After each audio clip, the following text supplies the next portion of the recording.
Bismillahirrahmanirrahim. Alhamdulillahirabbil alamin. Wassalatu wassalamu ala asyrafil anbiya'i wal mursalin wa ala alihi wa sahbihi ajma'in. Allahumma shrah li sadri wa yassir li amri wa hlul 'uqdatam min lisani yafqahu qawli. Amma ba'd. Qala Allah ta'ala fi kitabihil karim. A'udzu billahi minasy syaithanir rajim. Ya ayyuhalladzina amanu taqullaha haqqa tuqatih wa la tamutunna illa wa antum muslimun. Al-ayat. Hadirin yang kami hormati, apakah ada di masjid ini orang tua yang punya anak sudah bekerja atau sudah punya penghasilan? Apakah ada di sini orang tua yang punya anak dan anaknya sudah punya uang atau penghasilan? Yang kedua, apakah ada di masjid ini orang yang punya orang tua dan orang tersebut sudah punya penghasilan? Pertanyaannya dua, ya. Masih bingung? Ya. Masih bingung ya? Jadi saya memposisikan Bapak Ibu di sini sebagai orang tua atau sebagai anak, begitu ya. Kalau sebagai orang tua berarti punya anak yang sudah bekerja atau belum, ya. Kalau sebagai anak, ya, kan sekarang sudah bekerja yang duduk di sini. Apakah punya orang tua yang sudah tua dan butuh bantuan, begitu ya? Ya, posisi hadirin di sini sebagai orang tua atau sebagai anak itu sama saja. Mari kita belajar bersama dengan tema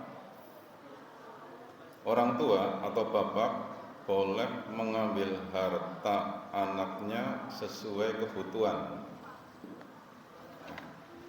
Ini judul atau tema, ya. Bapak boleh mengambil harta anaknya sesuai kebutuhan.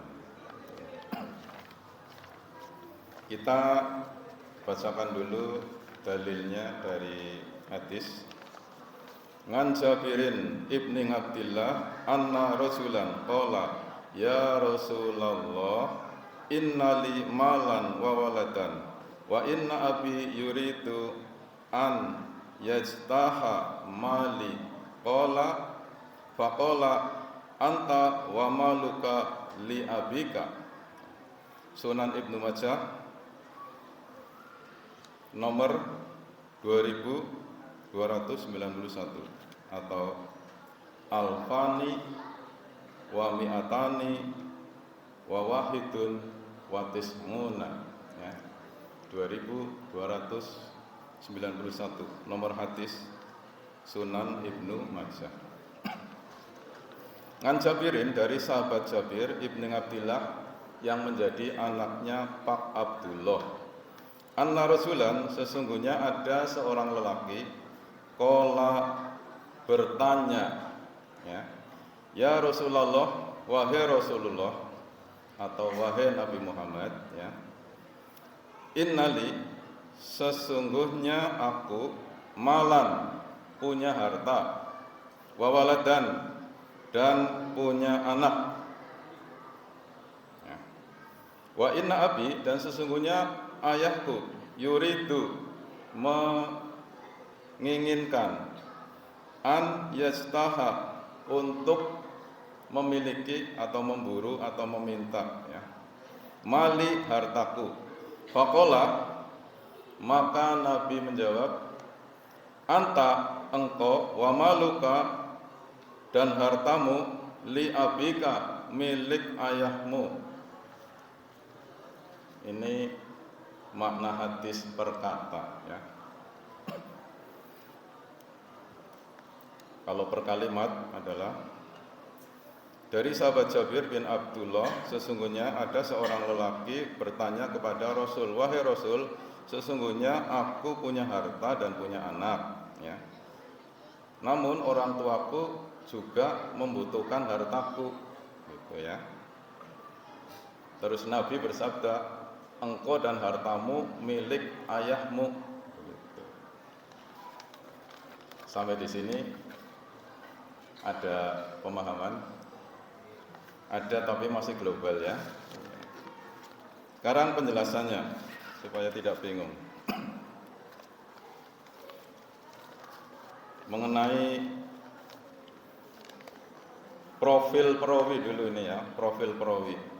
Perawi hadisnya adalah sahabat Jabir ya.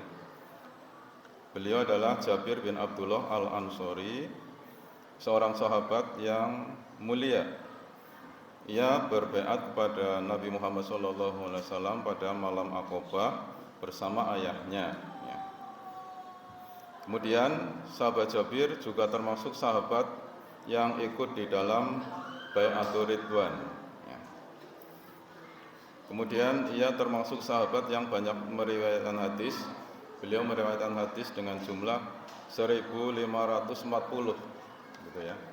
Jadi sahabat Jabir ini pernah menyampaikan hadis Rasul ya kepada orang lain, jumlahnya 1540.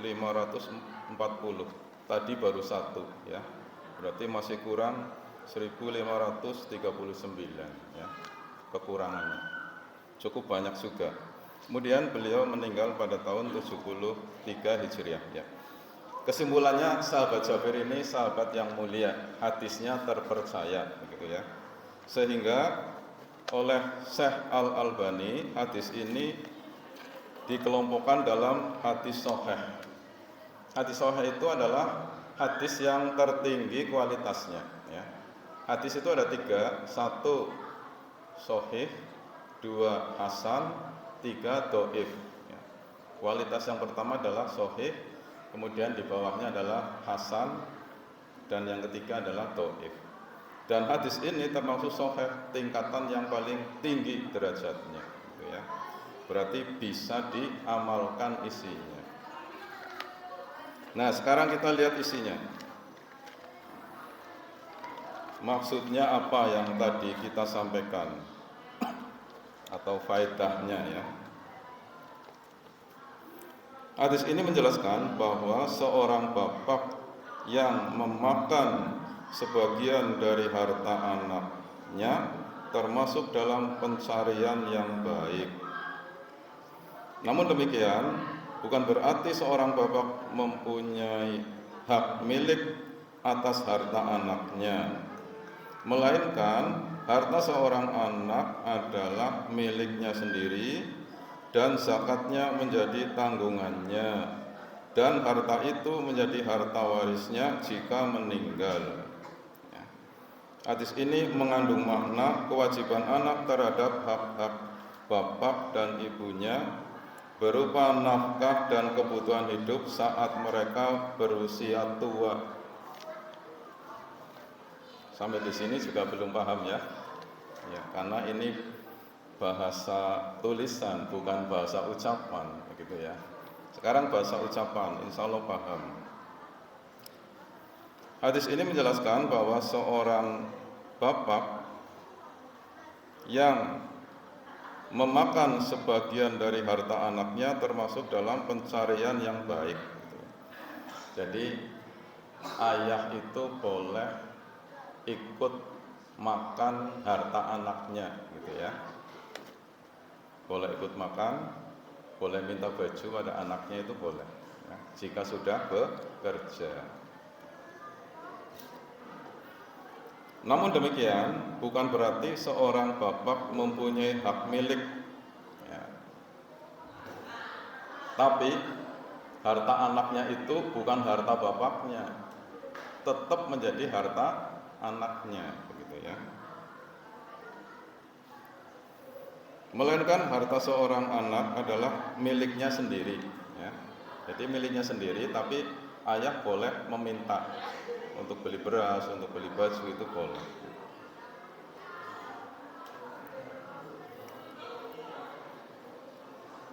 Dan termasuk zakatnya, nanti anak itu sendiri juga akan menanggung zakat dari hartanya tersebut, ya, 2,5% jika sudah memenuhi nisab. Yang zakat anaknya, bukan bapaknya. Kemudian harta itu menjadi harta warisannya jika meninggal. Jadi kalau anak itu meninggal, maka hartanya akan diwariskan kepada ahli warisnya. Nah, jadi faedah yang pertama menjelaskan bahwa ayah boleh meminta harta pada anaknya, namun harta anaknya bukan milik bapaknya tetapi milik anak itu sendiri. Dan kalau harus disakati, anaknya yang zakat. Dan kalau anak itu meninggal, maka hartanya akan dibagi pada ahli warisnya, ya, gitu ya. Kemudian poin yang kedua nih,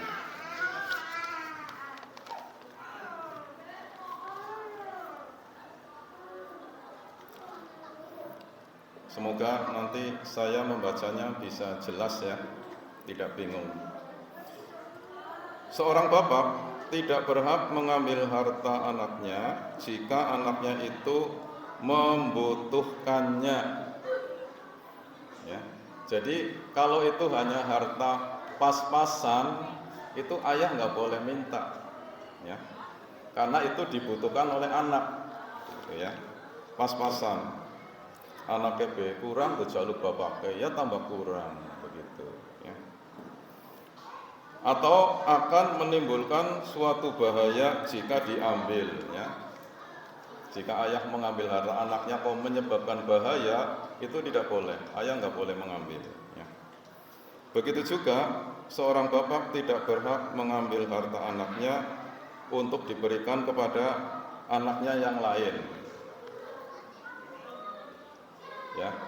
Mengambil harta anaknya untuk diberikan pada kakangnya atau adine, ya, itu tidak boleh kecuali atas isinya, ya.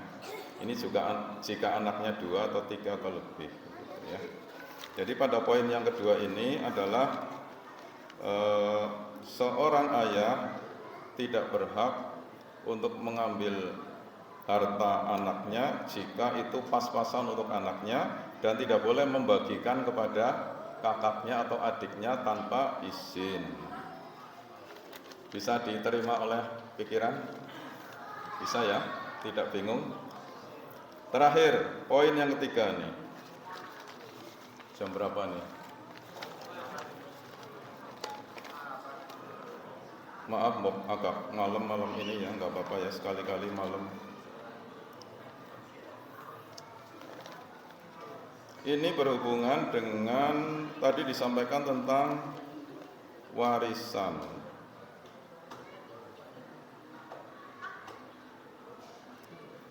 Kalau anak tersebut meninggal dan meninggalkan ayah dan ibu, ya, maka masing-masing bagian ayah dan ibu itu 1/6 sesuai surat An-Nisa ayat 11, ya. Ayah, ibu, anak, anaknya sudah kerja, punya harta, anaknya meninggal, maka ibunya 1/6, bapaknya 1/6, gitu ya. Kemudian sisanya untuk ahli waris yang lain, yaitu jika yang meninggal itu punya anak, gitu ya. Jika yang meninggal itu punya anak, maka ayah dapat 1/6, ibu dapat 1/6, kemudian anaknya yang meninggal adalah sisanya, gitu ya.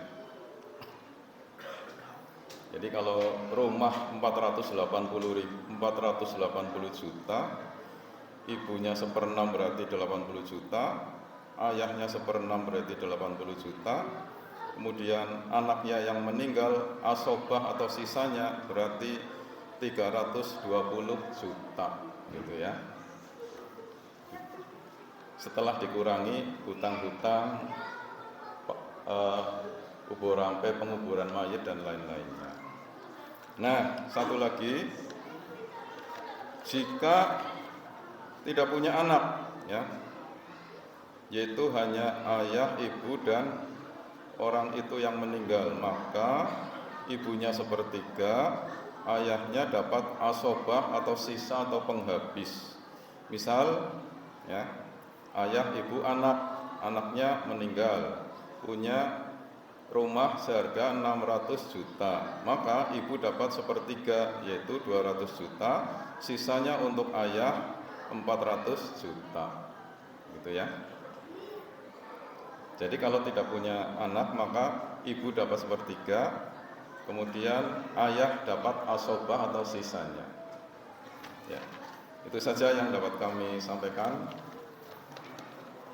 Intinya adalah setelah kita belajar hadis ini, kalau kita sebagai orang tua dan punya anak, anaknya sudah bekerja, kita boleh minta kepada anak yang kita butuhkan ya, secukupnya saja, karena harta itu milik anak gitu ya.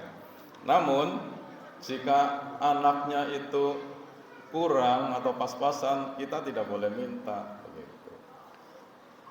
Malah kudu ngimbuhi walaupun anaknya wis keluarga begitu ya. Ya seperti itu. Saya kira ini sudah sangat jelas apa yang saya sampaikan, jangan sampai salah paham ya. Saya diminta menjelaskan hadis nomor 22 ini agak sulit ini, belajarnya cukup lama juga ya. Belajarnya 4 hari ini untuk menjelaskan hadis ini ya. 4 hari baru paham ya. Demikian apa yang dapat kami sampaikan. Mudah-mudahan kita bisa mengamalkan agama Islam dengan benar. Kalau kita sudah berusaha untuk mengamalkan agama Islam ya, maka insya Allah Allah akan meridhoi kita ya. Tapi kalau keluarga kita sudah diberitahu oleh kita, oleh tetangga kok tidak mau mengamalkan agama Islam, ya kita sudah tidak dosa. Yang dosa orang itu yang tidak mau mengamalkan, padahal sudah tahu ya. Dan harta itu nanti akan sangat berbahaya di alam barzakh dan di alam akhirat. Mari kita terus belajar untuk memahami agama Islam agar hidup kita selamat di dunia dan di akhirat. Sekian, segala kesalahan kami mohon maaf. Assalamualaikum warahmatullahi wabarakatuh.